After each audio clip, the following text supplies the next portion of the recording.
झारखंड विधानसभा चुनाव को लेकर शतरंज की बिसात बिछ चुकी है। राजनीतिक पंडितों की माने तो पहले चरण में ही सत्ता की राह तय हो जाएगी। वहीं दूसरी ओर इंडी गठबंधन की लिस्ट जारी होने से बीजेपी के अंदर खाने में खलबली मची हुई है। बीजेपी को डर है कहीं पार्टी छोड़ने वाले नेता ही खेल ना बिगाड़ दे। झारखंड विधानसभा चुनाव की बिछ चुकी बिसात, पहले चरण में ही तय हो जाएगी सत्ता की राह। झारखंड चुनाव में बीजेपी को अपनों से खतरा, बीजेपी का गेम न बिगाड़ दे बागी धुरंधर। झारखंड विधानसभा चुनाव के लिए जेएमएम ने 35 प्रत्याशियों की अपनी पहली लिस्ट जारी कर दी है। इस लिस्ट में हेमंत सोरेन बरहेट से, कल्पना सोरेन गांधी से चुनावी समर में उतरेंगे। इसके अलावा 33 प्रत्याशी भी चुनावी मैदान में हैं। इधर कांग्रेस और आरजेडी ने भी अपने तर्कस से तीर निकाल लिए हैं।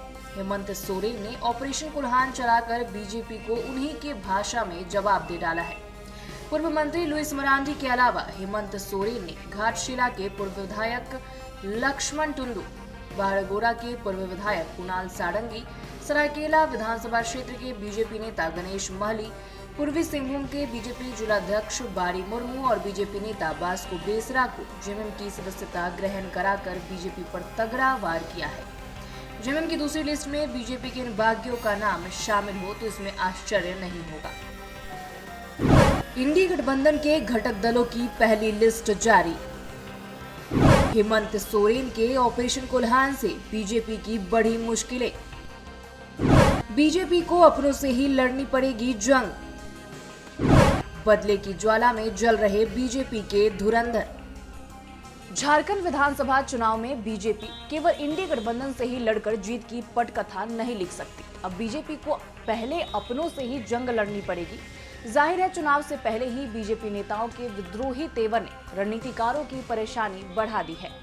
सच ये भी है कि इनमें से अधिकांश ने टिकट न मिलने से नाराज होकर विद्रोह का बिगुल फूंक डाला है। अब इन विद्रोहियों के जोर आजमाइश का प्रभाव कितना पड़ेगा ये तो वक्त बताएगा, लेकिन बीजेपी का वर्तमान फिलहाल तो डैमेज कंट्रोल के संकट से गुजर रहा है। भागदौड़ मची है भाई, इतना तो होते ही रहता है। इतना भी भागदौड़ नहीं होगा तो सब कुछ शांत रहेगा तो कैसे काम चलेगा। थोड़ा सा भागदौड़ होना चाहिए, तो इतना होते रहता है सर। बाकी हम लोग सब लोगों से बातचीत कर रहे हैं और मामला सब संभल गया है। सर डैमेज कंट्रोल में जुटे हुई है पार्टी? नहीं, डैमेज नहीं, स्वाभाविक है। डैमेज कंट्रोल उसको नहीं कहते हैं। अगर जिनके साथ हम लोग बरसों से एक साथ काम किए हैं तो स्वाभाविक है कि अगर वो भी जाते हैं तो उनके दिल में दर्द होगा, हमें भी है। तो हम लोग कोशिश करते हैं यार, है नहीं। बीजेपी में प्रत्याशियों की सूची जारी होने के साथ ही भगदड़ का माहौल देखने को मिला। कई जो पूर्व विधायक और मंत्री थे वो बीजेपी छोड़ के जेएमएम का दामन थाम लिए। पार्टी इसकी सुगबुगाहट को देखते हुए डैमेज कंट्रोल में जुट गई और दिल्ली के केंद्रीय संगठन के कई नेता और प्रदेश के नेता इस डैमेज कंट्रोल में लग गए हैं। लेकिन देखना होगा कि जिस संथाल और कोल्हान के भरोसे बीजेपी सत्ता पे काबिज होना चाहती थी, वहीं के बहुत से विधायक और नेता पार्टी छोड़कर जेएमएम को दामन थाम लिया है। देखना होगा कि बीजेपी की जो रणनीति थी उस पर वो कितनी सफल हो पाती है। सहयोगी सुरेन प्रसाद के साथ संजीव सिन्हा, समाचार प्लस, रांची।